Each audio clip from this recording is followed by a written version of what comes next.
Alors, mon espace santé, c'est un nouveau service dématérialisé, qui permet aux usagers de gérer leurs documents et leurs données de santé. On peut aussi le présenter comme un carnet de santé numérique parce que son but avoué, c'est de remplacer le carnet de santé papier que nous connaissons aujourd'hui. Il va nous présenter toutes les différentes fonctionnalités de ce carnet de santé et pourra nous suivre de la petite enfance jusqu'à notre vieillesse. Bien comprendre l'intérêt aujourd'hui de mon espace santé. On parle de plus en plus aujourd'hui, l'assurance maladie parle de plus en plus de parcours de soins. Et le maillon essentiel de ce parcours de soins aujourd'hui, c'est le médecin traitant. Alors, nous avons trois situations contextuelles. La première situation, le cas de la maladie chronique. En Martinique, la première maladie, c'est l'hypertension artérielle. La deuxième, c'est le diabète. Donc ces maladies sont considérées comme des maladies chroniques. Ce sont des maladies avec lesquelles nous allons vivre toute notre vie. Nous avons l'hypercholestérolémie, nous avons l'asthme, nous avons les cancers, l'insuffisance rénale. Toutes ces maladies sont dites des maladies chroniques. Et tous les patients qui en souffrent rentrent dans un parcours de soins avec un suivi. Je prends l'exemple d'un patient diabétique qui sera suivi par son médecin traitant, éventuellement par un diabétologue, par un cardiologue, un néphrologue, par l'angiologue, par l'ophtalmologue également, par rapport malheureusement aux complications du diabète, ce qui fait que ce patient est suivi par plusieurs professionnels qui vont lui donner à faire des examens de laboratoire, qui vont lui donner à faire des examens d'imagerie. Ce patient ou cet usager sera hospitalisé régulièrement. Et puis il y a aussi le pharmacien qui est le médecin des médicaments qui a un rôle prépondérant aujourd'hui dans la prise en charge et dans les conseils donnés par rapport à la prise de ces médicaments et par rapport à ces différentes pathologies. Mon espace santé, avec le DMP notamment, les professionnels ont aujourd'hui l'obligation d'alimenter mon espace santé. Quel que soit, qu'il s'agisse du médecin traitant, qu'il s'agisse du cardiologue, qu'il s'agisse du néphrologue, qu'il s'agisse du diabétologue, ceux-ci feront remonter automatiquement depuis leur logiciel le compte-rendu de consultation dans le DMP. Si les ordonnances qu'ils pourraient produire vont également alimenter mon espace santé. Les examens de laboratoire, les résultats d'examens de laboratoire vont également alimenter mon espace santé. Les comptes rendus d'examens d'imagerie vont également alimenter le DMP de mon espace santé. En cas d'hospitalisation, la lettre de liaison de sortie va alimenter mon espace santé. Les différentes ordonnances, les différents certificats, même un compte rendu opératoire va également alimenter mon espace santé. Et les professionnels qui vont être pris, qui vont prendre en charge le patient, accéderont à ces documents, bien entendu, avec le consentement de ce dernier. Vous avez une deuxième situation, à part la maladie chronique, vous avez la situation de l'accident. Je peux ne souffrir d'aucune maladie chronique, n'avoir aucun problème de santé, mais je peux être victime d'un accident. Et cet accident fait que je peux me retrouver du jour au lendemain dans un parcours de soins à cause, ça peut être une fracture, je serai suivi par un orthopédiste, je serai suivi par un rééducateur, par un kiné, etc. Je peux être suivi par une assistante sociale et en fonction de ma situation, je peux même être suivi par un psychologue, sans compter qu'il y a les examens de laboratoire à faire, il y a les examens d'imagerie, les cas d'hospitalisation. Donc voilà comment je peux me retrouver du jour au lendemain dans un parcours de soins. Et là encore, le DMP me propose aujourd'hui, reste un outil, un élément pour moi qui vont me permettre de centraliser tous mes documents de santé, voire mes informations également de santé, qui seront accessibles aux différents professionnels qui vont me prendre en charge. Et puis vous avez le cas de la prévention. Je peux ne pas avoir de maladie chronique, je peux ne pas avoir non plus d'accident, je vis ma vie au jour le jour, mais j'ai des examens réguliers à faire, des examens de prévention, il y a des vaccinations également, il y a du dépistage des cancers, dépistage du glaucome, etc. Tout ceci, parce que mon espace santé dispose aussi d'un agenda électronique, me permet à l'assurance maladie aujourd'hui de me prévenir que j'ai tous ces examens à réaliser. Le premier frein rencontré, déjà au niveau du grand public, c'est l'information. Malheureusement, l'assurance maladie en 2022, parce que la généralisation de mon espace santé a commencé au 1er janvier 2022, et par département, ils ont fait des campagnes d'information. Pour ce qui concerne la Martinique, ça a été entre le mois de mars et le mois de juillet 2022.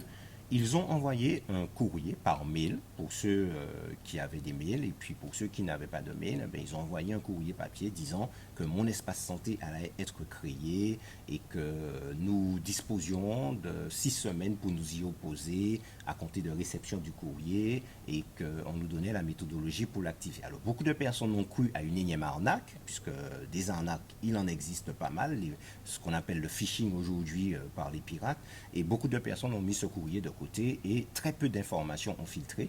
Donc ceci n'a malheureusement pas servi à la cause de mon espace santé, parce que les personnes n'avaient pas suffisamment d'informations. En plus, ce qui était véhiculé comme information, c'est que toutes nos données étaient à la disposition de la terre entière, entre guillemets, pour reprendre l'expression de certains. Ben, aujourd'hui, ben, voilà, ce manque d'informations et de connaissances représente le frein majeur. L'alimentation de mon espace santé nécessite que les logiciels des professionnels soient interfacés, donc compatibles avec mon espace santé. Parfois, eh bien, ça peut être compliqué pour certains professionnels, parce que une fois que le logiciel sera mis à jour, ça va demander peut-être d'augmenter la quantité de mémoire de l'ordinateur, voire même pour certains de changer carrément d'ordinateur. Et la facture a été lourde pour malheureusement certains, et ceci représente également un frein. Par rapport à la maintenance de mon espace santé, nous avons une plateforme, c'est le 3422. Malheureusement, à compter de 17h30 heure métropole, cette plateforme n'est plus accessible, et pour nous en Martinique, c'est très rédhibitoire. Et autre frein rencontré au niveau de mon espace santé, c'est là aussi, c'est la crainte que les données soient piratées. Alors beaucoup de personnes, par rapport à toute l'actualité aujourd'hui autour des différents piratages dans des hôpitaux, la CTM a été piratée également. Alors beaucoup ont peur que leurs données ne soient volées. Alors est-ce qu'on peut dire aujourd'hui que mon espace santé est inviolable? Ce qu'il faut savoir, c'est que la sécurité maximale pouvant être mise en place autour des données de santé est appliquée autour de mon espace santé. Alors déjà, les données sont hébergées en France. Les serveurs respectent ce qu'on appelle le RGPD, le Règlement général de protection des données, suivi par la CNIL et toutes les autres instances informatiques. Aujourd'hui, il y a une triple sécurité pour accéder à mon espace santé, parce que vous avez aujourd'hui votre identifiant, vous avez votre mot de passe, mais en plus de cela, ça ne suffit pas pour se connecter à mon espace santé.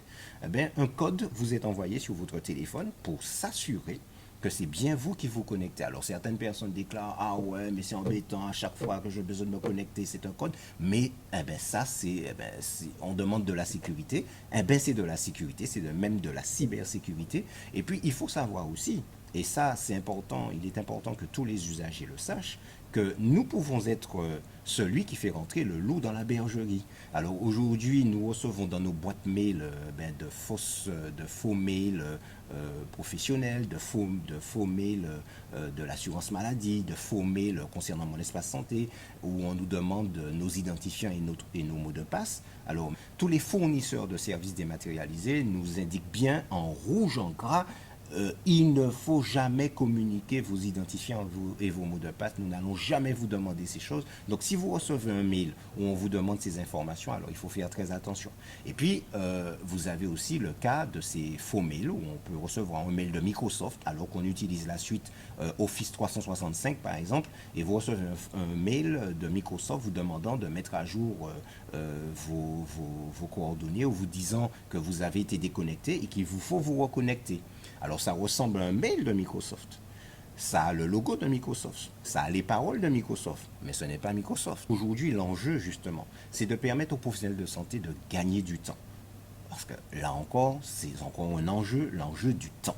Et beaucoup de professionnels estiment qu'ils passent beaucoup de temps plus sur le numérique, sur l'ordinateur, qu'avec le patient. Alors par rapport à cela, la chose est quand même assez bien réfléchie. On est conscient de toutes ces difficultés. Alors l'enjeu, c'est de permettre au professionnel depuis son logiciel, sans avoir besoin d'ouvrir de logiciel tierce, eh bien, de pouvoir accéder au DMP et plus particulièrement eh bien, aux différentes informations et aux documents du patient dans mon espace santé. Alors l'enjeu pour l'usager aujourd'hui, eh bien, c'est que tous ces documents sont centralisés de manière virtuelle, numériquement. Alors, je n'ai pas besoin de me trimballer avec des dossiers à chaque fois que je vais chez un professionnel de santé. D'accord, ça c'est déjà le premier élément. En Martinique, nous avons un taux d'humidité extrêmement important. Beaucoup ont perdu des documents. Lorsqu'on nous garde dans des documents, nous conservons des documents dans un placard. Au bout de certain temps, toutes les pailles sont collées. En essayant de les décoller, eh ben, du texte va s'en aller. Donc, on a un potentiel risque de perdre les documents. Beaucoup ont perdu des documents après des inondations, etc. Alors, ces documents aujourd'hui arrivent dans mon espace santé, qui est un serveur. Ces documents sont en PDF et sont en sécurité, entre guillemets, quel que soit l'endroit où il ira, d'accéder à ces documents. Si demain il doit partir rapidement se faire soigner ailleurs, notamment sur la France, ben, il n'y a pas à rechercher de dossier, il n'y a pas à porter de dossier. Une fois arrivé en France, docteur, j'ai mon espace santé, on autorise à ce professionnel d'accéder à mon espace santé et il a devant lui, dans le DMP, tous ces documents. Il va retrouver les examens, les comptes rendus d'examen d'imagerie, les résultats d'examen de laboratoire, les ordonnances, les comptes rendus de consultation qui seront, c'est classé, hein, c'est classé par type de document et ça permet aux professionnels d'avoir les informations.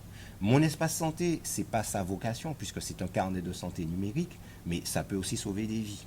Donc, dans le cas où un patient arrive aux urgences, il est polytraumatisé ou encore où il est inconscient, c'est un infarctus du myocarde avec complications d'arrêt cardiaque, c'est un accident vasculaire cérébral où le patient est inconscient, c'est un coma diabétique, le patient n'est pas en mesure de parler. On peut accéder, le SAMU, hein, depuis l'intervention, hein, depuis la prise en charge à domicile ou quel que soit l'endroit, eh bien, le SAMU peut, avec l'identité de ce patient le recherché, accéder à son espace santé et accéder aux différentes informations. Donc, mon espace santé, véritablement, en plus, alors, il n'y a pas que le DMP, il y a une messagerie sécurisée qui permet aux professionnels de santé de pouvoir échanger des informations avec le patient. Dans le cas où, par exemple, le médecin m'a fait une ordonnance, il manque une information, plutôt que de retourner chez le médecin, je peux lui envoyer un mail. À ce moment-là, le médecin peut me retourner par la messagerie sécurisée une nouvelle ordonnance. On dispose aussi dans mon espace santé de ce qu'on appelle un store d'applications compatibles avec mon espace santé où les usagers vont retrouver différentes applications, notamment en matière de diabète. Nous avons une application qui s'appelle Freestyle Libronic, c'est le fameux capteur de glycémie blanc collé sur la peau, qui est aujourd'hui déjà compatible avec mon espace santé et qui peut apporter les informations de glycémie directement dans mon espace santé. Et puis vous avez aussi l'agenda. L'agenda qui permet de ne pas oublier ses rendez-vous. Qui n'a pas perdu le petit papier du rendez-vous, soit pour un scanner dans les 3 à 6 mois ou encore un rendez-vous avec un professionnel de santé. Mais pour ne plus oublier ses rendez-vous, nous avons un agenda dans mon espace santé qui nous permet de pouvoir rentrer pour l'instant manuellement tous nos rendez-vous avec la possibilité de paramétrer des notifications. Et par la suite, cet agenda de mon espace santé sera interfacé à tous les logiciels de messagerie, de rendez-vous qui existent, Clicodoc, Doctolib, etc. Donc les rendez-vous seront synchronisés directement dans mon espace santé.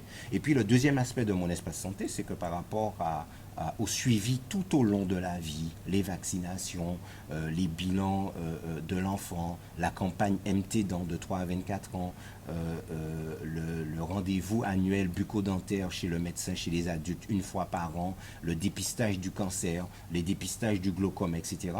Toutes ces informations sont disponibles aujourd'hui, toutes ces occurrences sont disponibles dans l'agenda et l'assurance maladie également peut utiliser cet agenda comme un outil de prévention auprès de chaque usager. Concernant l'accès des professionnels de santé à mon espace santé, alors j'ai entendu certaines personnes déclarer « Ouais, mais la terre entière aura accès à tous mes documents et à toutes mes informations. » Alors déjà, premièrement, ce n'est pas la terre entière. Ce sont les professionnels de santé. Ça, c'est la première chose. Donc, par rapport à la terre entière et les professionnels de santé, ça restreint considérablement le nombre de personnes capables d'accéder à mon espace santé. Ensuite, une fois que ce sont les professionnels de santé, on a circonscrit les personnes pouvant accéder à mon espace santé. Est-ce que ce sont tous les professionnels de santé qui vont accéder à mon espace santé? Non. Ce sont uniquement les professionnels de santé qui vont me prendre en charge. Et uniquement avec mon consentement. Parce que si moi je me retrouve devant un professionnel de santé et qu'il me demande, monsieur, avez-vous votre espace santé? Je lui dirai oui. Il me dira, puis-je y accéder? Je lui dis oui ou non. Et si je lui dis non, il n'a pas le droit d'y accéder. Alors il faut savoir que quand un professionnel de santé accède pour la première fois à votre espace santé, vous êtes notifié par mail qu'il y a accédé. Donc n'importe quel professionnel de santé ne peut pas se lever un matin en se disant je vais rentrer dans l'espace santé de M. Etena pour voir ce qu'a M. Etena. Ça, ce n'est pas possible. Excepté mon équipe de prise en charge. Alors quand je dis mon équipe de prise en charge, c'est mon médecin traitant, c'est mon infirmier à domicile, c'est mon kiné à domicile. Et comme c'est mon équipe de prise en charge, implicitement, ils ont accès à mon espace santé.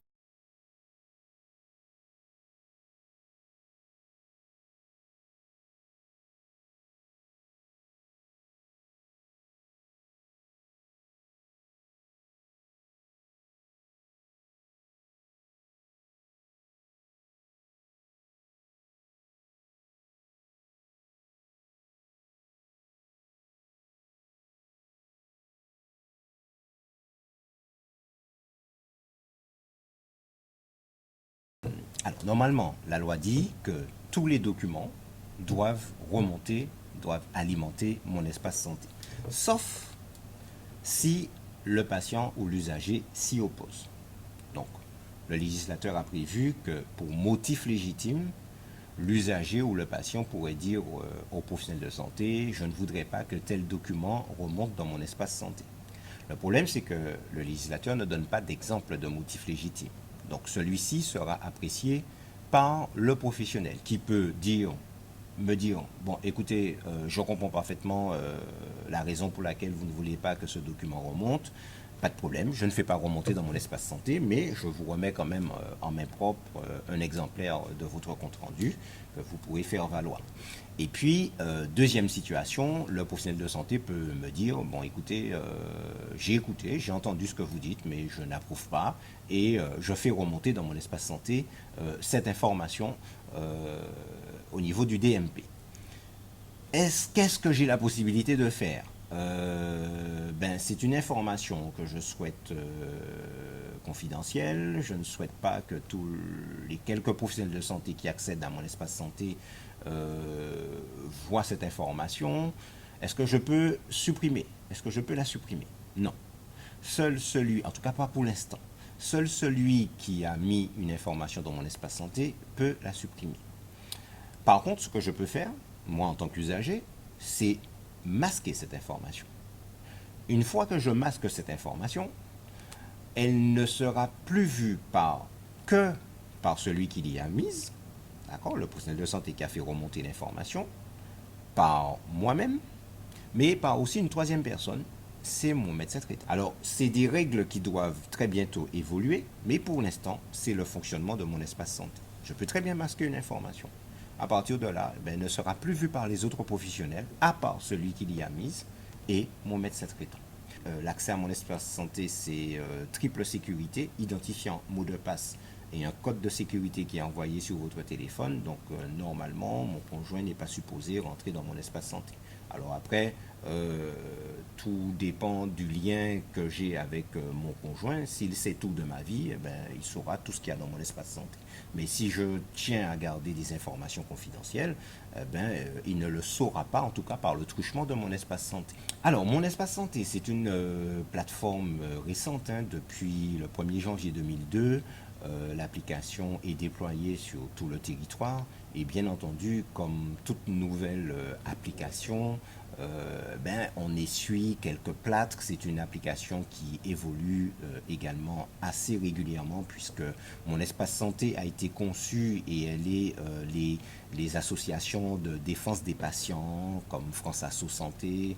Vous avez aussi tous les professionnels de santé, l'assurance maladie qui sont consultés pour faire évoluer mon espace santé. Donc d'après les retours d'utilisation des différents des usagers, des professionnels et d'après également leurs demandes, donc l'application évolue régulièrement et bien entendu, eh bien, parfois il peut y avoir des problèmes d'accessibilité à la plateforme, elle peut être en maintenance, il peut y avoir des problèmes techniques et ça ce n'est pas la panacée de toutes les plateformes naissantes, hein. C'est le cas même des plateformes les plus éprouvées. Donc oui, on peut rencontrer de temps à autre des difficultés avec mon espace santé, à la fois sur l'ordinateur, si on va sur www.monespacesanté.fr, mais aussi au niveau de l'application mobile, donc qu'on retrouve sur les smartphones, mais aussi les tablettes.